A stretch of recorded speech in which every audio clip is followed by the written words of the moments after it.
Il est 22 heures et nous sommes le dimanche 11 août 2024. Mesdames et messieurs, bonsoir et bienvenue sur Télé Djibouti pour suivre cette édition de la soirée. Les titres de l'actualité de ce soir.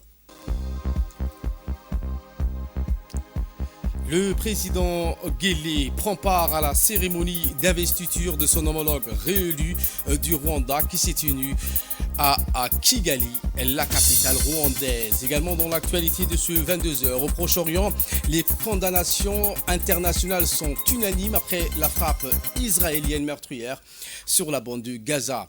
Voilà pour les titres. Merci si vous nous rejoignez sur Télé Djibouti. Le président Ismaël Omar Guelleh a pris part ce dimanche dans l'après-midi à Kigali, la capitale rwandaise, à la cérémonie de prestation de serment de son homologue réélu de ce pays ami, M. Paul Kagame. L'investiture du président rwandais a eu lieu au stade Amahoro de Kigali, l'infrastructure nationale dotée de la plus grande capacité d'accueil au Rwanda.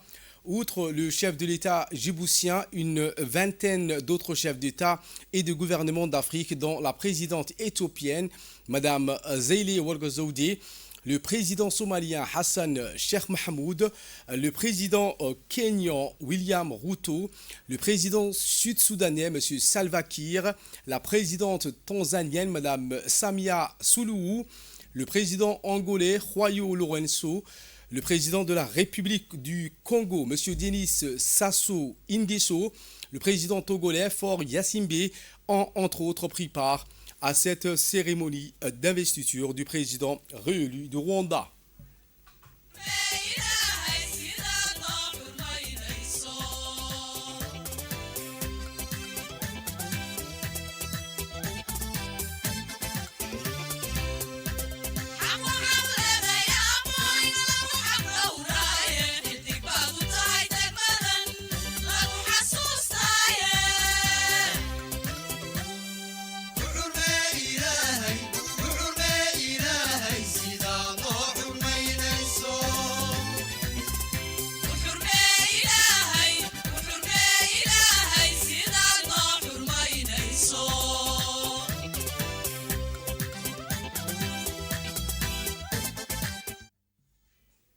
Cette cérémonie a essentiellement été marquée par l'allocution que le président Kagame a faite à sa tribune.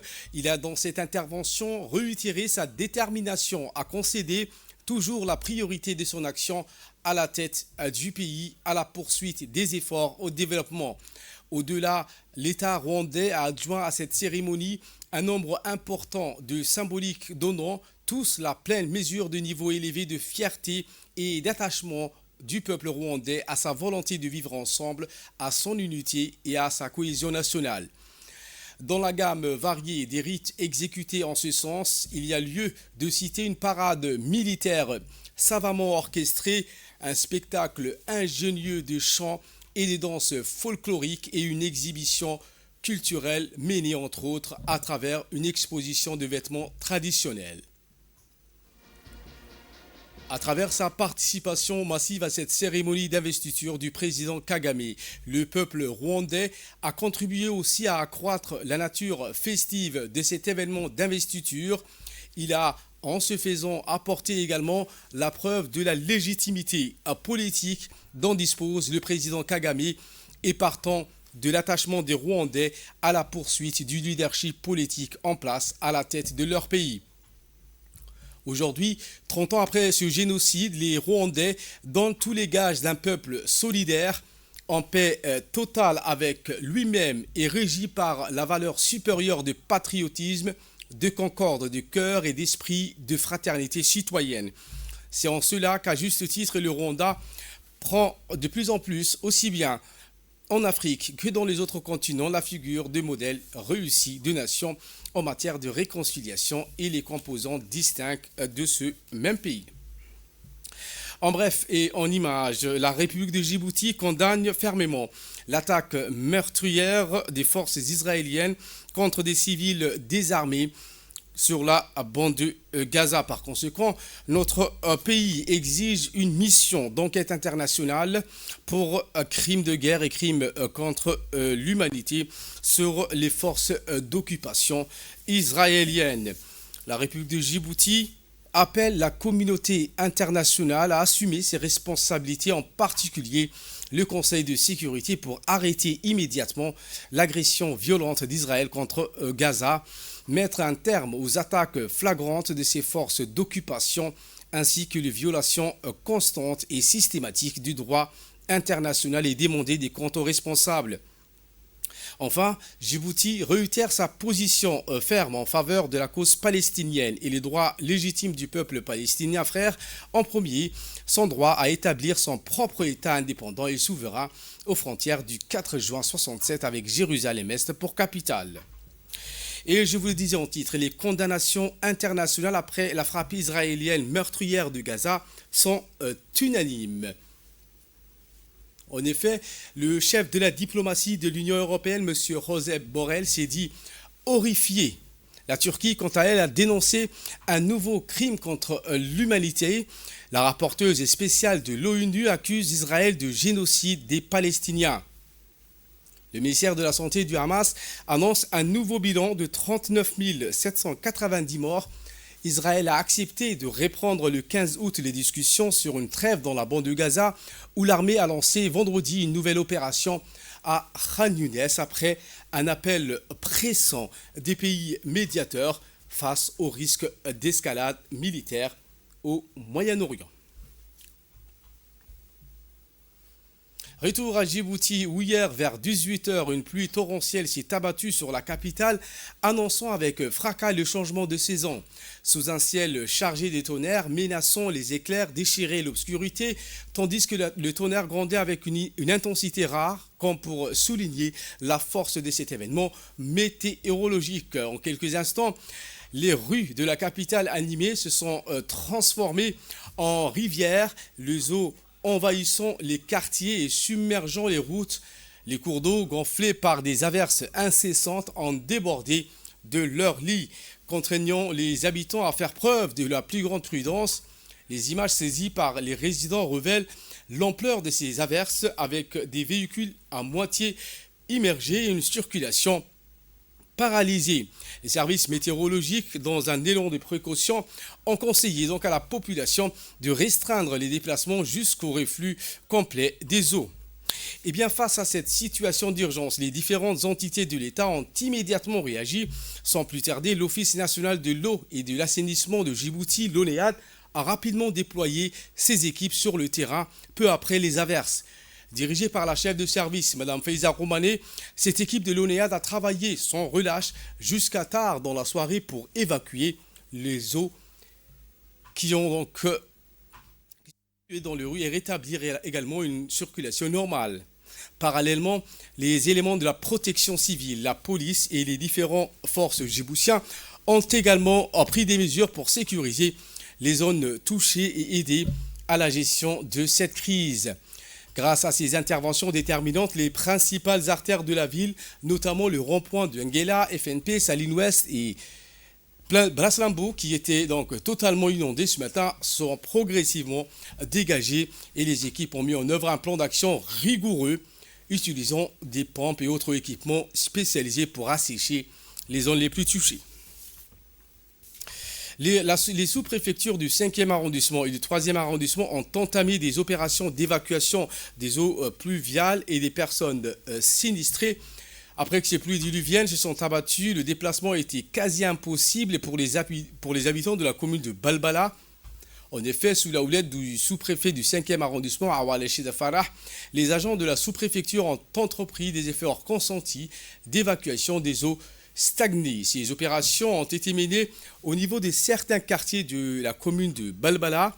Et pour sa part, le sous-préfet du 3e arrondissement a également mis en place des équipes d'intervention pour les pompages des eaux dans certains quartiers de la sous-préfecture du 3e arrondissement.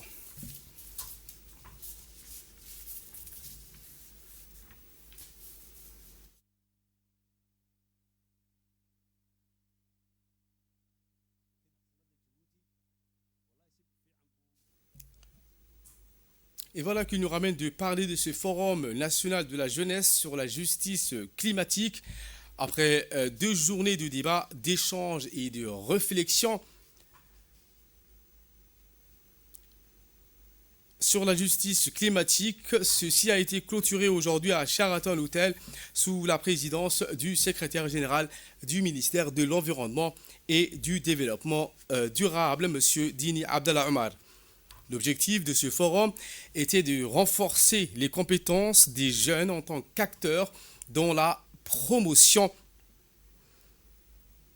de la justice climatique en les dotant des connaissances et compétences nécessaires afin d'agir comme étant des acteurs incontournables du changement climatique. Ce forum a permis aussi de mettre en place un réseau dynamique des jeunes provenant des communes et des régions de l'intérieur engagés dans les initiatives visant à promouvoir la justice climatique. Il s'agissait là de favoriser les échanges d'expertise, la collaboration et la mise en œuvre d'actions concrètes en faveur de la justice climatique. Ce premier forum national de la jeunesse sur la justice climatique a permis, après 2 journées de débat et de concertations entre experts et jeunes participants, d'établir une déclaration commune de jeunes sur la justice climatique. Notons enfin que cette déclaration commune adoptée par les jeunes lors de ce forum a été remise au secrétaire général du ministère, M. Dini Abdallah Omar. Djiboutien. Alors, je voudrais, à cet instant de mon propos, remercier l'ensemble des participants, l'ensemble des acteurs qui nous ont réservé un accueil chaleureux ici à Djibouti et exhorter tous les participants à aller au-delà de simples échanges. C'est très bien de réfléchir, c'est très bien de pouvoir penser solutions, mais c'est encore mieux de mettre en pratique ces solutions-là. Écoutons à présent le secrétaire général du ministère de l'Environnement. Je voudrais d'abord vous remercier pour votre participation active à ce forum national. Je suis vraiment impressionné de constater que autant de jeunes se mobilisent pour préserver notre environnement, pour lutter contre le changement climatique. Ahmed Mogola, votre président a déjà tout dit. Et comme vous le savez, comme vient de le dire aussi Charles, l'avenir de Djibouti et l'avenir de l'Afrique sont dans votre main. Parce que vous représentez l'avenir, c'est à vous de vous engager pour avoir une planète où il est possible de continuer à vivre. Parce que personne ne peut vivre dans un désert, personne ne peut vivre dans un pays où il n'y a pas l'eau, où il n'y a pas un environnement propre. Donc, c'est en tant que jeune, c'est à vous de vous engager, de vous mobiliser et de mobiliser autour de vous, vos amis, vos parents, vos collègues. C'est à vous de mobiliser toute la population, de sensibiliser toute la population à l'importance de préserver l'environnement et notamment de lutter contre le réchauffement climatique. Je vous emmène à Ali Sabié où les activités commémorant la célébration de la Journée internationale de la jeunesse se poursuivent dans cette région. Demain, lundi 12 août, que cette journée sera célébrée en grande pompe dans le chef-lieu de cette région. Mais aujourd'hui, dans le cadre de cette programmation, ont eu lieu plusieurs ateliers de formation au profit des 1500 jeunes. Ces ateliers, au nombre de 8, ont permis à ces jeunes d'être sensibilisés et de se conformer à certaines valeurs et éthiques. Les thèmes de ces ateliers sont les suivants: résilience des jeunes et changement climatique, changer des réseaux sociaux, les dangers des réseaux sociaux, les effets à long terme de la drogue, la transmission et la sauvegarde des héritages, l'inclusion sociale des jeunes souffrant d'un handicap, pour ne citer que ces thèmes. La journée a été l'occasion de reconnaître les contributions essentielles des jeunes à la société et de mettre en lumière les défis auxquels sont confrontés.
Et voilà qui nous ramène de parler également de ce retour triomphal de Hamad Hussein Barkhad et de Neima Zahra. C'était ce mercredi à l'aéroport international de Djibouti après leur participation au JO de Paris 2024.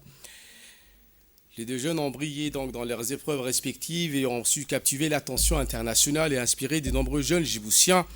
Leur retour est non seulement une célébration de leur performance, mais aussi un encouragement pour l'avenir du sport dans notre pays.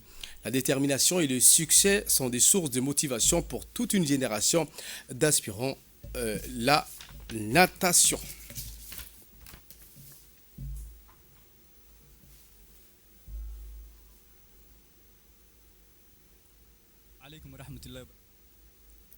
En nouvelle du monde, cette fois au Royaume-Uni, avec cette mobilisation contre la montée de l'extrême droite. Au Royaume-Uni, une vague de manifestants s'est intensifiée en réponse de la montée inquiétante de l'extrême droite. À travers ce pays, les rassemblements se multiplient pour contrer cette tendance inquiétante et exprimer l'opposition à la violence xénophobe. Ce week-end, des milliers de personnes se sont mobilisées dans diverses villes pour dénoncer les attaques racistes et soutenir ainsi les réfugiés. Voilà pour l'essentiel de ce 22h. Merci de votre fidélité. Restez avec nous. Le programme continue sur Télé Djibouti.